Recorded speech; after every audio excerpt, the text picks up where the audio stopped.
Первые два пациента с коронавирусом умерли в Карачаево-Черкесии. Два больных с коронавирусом в возрасте старше 65 лет скончались в Карачаево-Черкесии, сообщил сегодня глава республики. По его словам, число зараженных в регионе составило 246. Как писал «Кавказский узел», к 24 апреля в Карачаево-Черкесии число заболевших коронавирусом составляло 194 человека, а сегодня днем увеличилось еще на 46.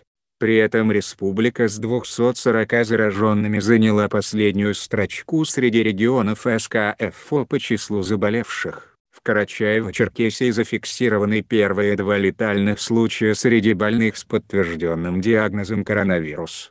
Скончались люди старшего поколения, старше 65 лет, которые были госпитализированы в инфекционный госпиталь. Оба они были контактными с ранее заболевшими коронавирусом, которые вовремя не обратились к врачам. Госпитализированным пациентам была сразу оказана необходимая медицинская помощь, но, к большому сожалению, из-за того, что их состояние было осложнено хроническими заболеваниями сердечно-сосудистой системы, они скончались, сообщил сегодня глава Карачаево-Черкесии Рашид Тимрезов в своем видеообращении в Instagram.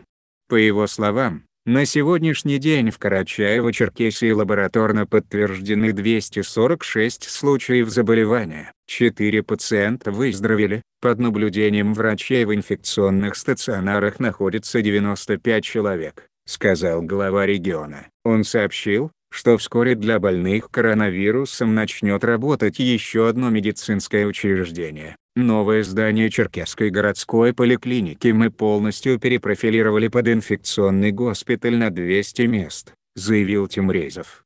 Глава республики также отметил, что большинство случаев заболевания – семейные очаги. Это люди, которые были на свадьбе, на похоронах и других семейных мероприятиях, сказал он, призвав соблюдать режим самоизоляции.